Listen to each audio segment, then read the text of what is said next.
알아서 하시죠. 선서 양심에 따라 숨김과 보탬이 없이 사실 그대로 말하고 만일 거짓말이 있으면 위증의 벌을 받기로 맹세합니다.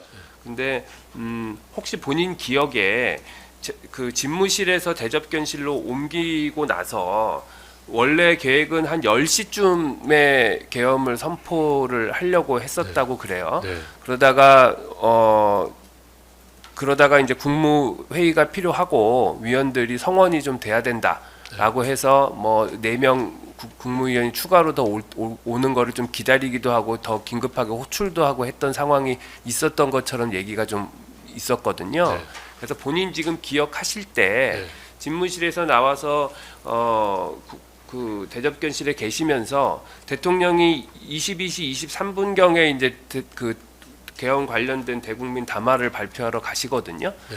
그 사이 시간 동안에 네. 혹시 그 대접견실에서 네. 뭐 국무위원들이 추가로 더 와야 된다든지 그렇게 해서 뭐 성원이 돼야 된다든지 그런 부분에 대해서 논의가 있었거나 또는 대통령이 그 전에 10시경에 담화를 발표하러 가려고 했는데 뭐 그런 부분이 좀 필요하니까 조금 기다렸다가 가시는 게 좋겠다라든지 뭐 그런 부분 혹시 그때 논의됐던 게 있던가요? 그러니까 제가 한총리님 재판에서도 증언을 했고 검찰 특검에서도 진술을 했는데 저는 집무실에서 나와서 대통령이 브리핑룸 가시까지의 그 시간을 해서 가장 중요한 게 타임 엘리멘트라고 생각을 했습니다. 시간이 10시에 뭔가를 방송에 발표를 하기로 다 언론에 통보를 해놓은 상황에서 김영은 장관한테 제가 직접 들었거든요.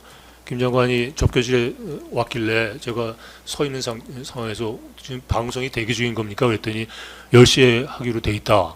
그래서 제가 군대까지 대기 중입니까? 그랬더니 그렇다 그래가지고 어쩌려고 이 지경을 만들어놨냐 했더니 뭐 대통령께서 오랜 깊은 고뇌 끝에 내리신 결단이니까 국무위원들은 따라주시면 좋겠습니다.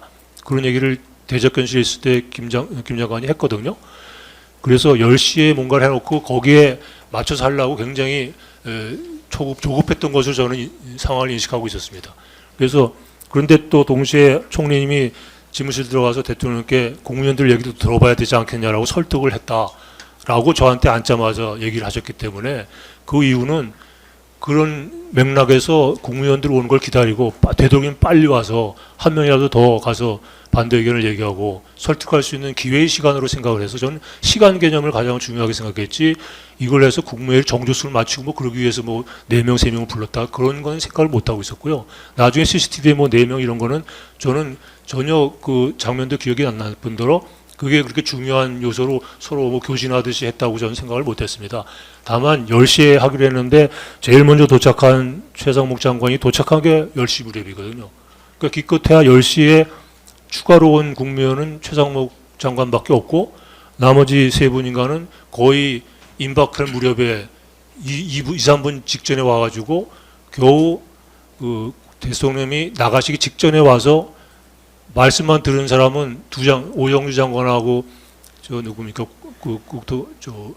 보건복지부 장관 그 두 분은 얘기할 기회도 없었고 그냥 일방적으로 얘기만 듣고 그냥 나가버리셨으니까 그래서 저는 굉장히 지금 한 20분 정도 늦춰놨기 때문에 빨리 이거 가서 해야 되겠다라는 게 더 중요해서 서두르기 위해서 막 왔다 갔다 분주한 줄 알았지 뭐 4명이 왔는데 지금 2명이 왔다든가 그거 세우고 있다고 생각은 못했습니다.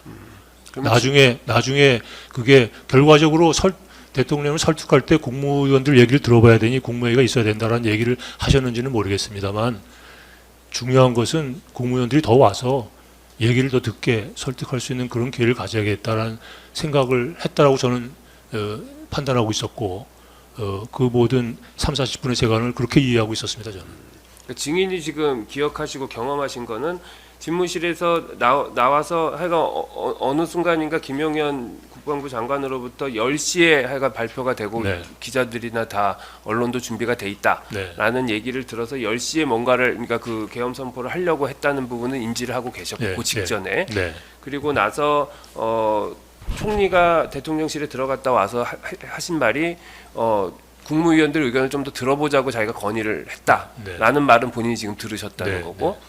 그리고 나서 뭐 그래서 그랬는지는 모르지만 계속 국무위원이 추가로 좀 올 때까지는 발표를 안 하고 계속 분주하게 좀 왔다 갔다 움직이는 게 본인이 지금 경험한 사실이고 네. 그러고 나서는 나머지 최상목 장관 오고 나머지 국무위원이 3명이 추가로 더 온 다음에 한 2, 3분 정도 있다가 대통령이 발표를 하러 나가신 걸로 그렇게 지금 기억하신다는 건가요? 그러니까 저는 10시쯤에 도착한 사람은 최상목 장관밖에 없으니 몇 명이라도 더 들으려면 한 20분 정도 그래도 늦춰놓은 게 아닌가. 그랬는데 대통령이 갑자기 브리핑룸에 가신다고 뛰쳐나오신 때도 그 나머지 장관이 다 안 왔을 때입니다.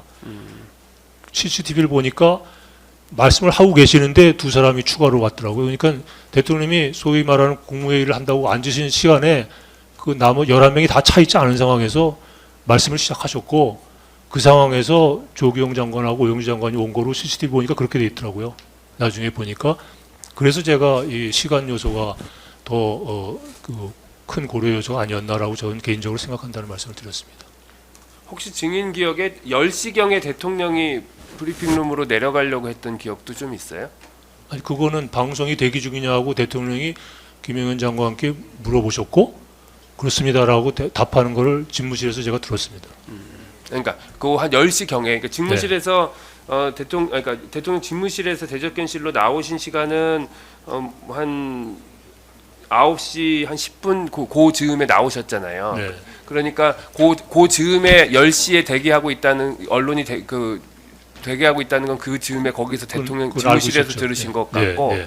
그리고 나서 대접견실에서 대기하고 계실 때 10시쯤에 혹시 대통령이 브리핑룸으로 내려가려고 했는데 뭐 다시 뭐 그냥 돌아가셨다든지 그런 부분 기억은 없어요? 들락날락 하신 게 계속 어떻게 되느냐고 물어보시고 뭐 상황 파악하기 위해서 들락날락 하신 거로 저는 이해를 했기 때문에 그때 아마 그 10시 방송이 상당히 큰 고려 요소였던 거 아닌가. 왜냐하면 막 나가실 때 제가 다시 한번 만류하는 제가 대통령 제대로 보필하려고 이러는 거 아닙니까라고 다시 한번 제고해 주십시오라고 했을 때 대통령님 답변이 아이 뭐 이제 저기 방송도 대기 중이고 언론의 문의도 빗발치고 그래서 더 이상 늦추면은 될 일도 안 된다. 그러면서 나가시려고 그랬거든요. 그렇기 때문에 저는 대통령 머릿속에 제일 꽉 차 있던 거는 방송 담화라고 생각했습니다 그때. 예, 알겠습니다.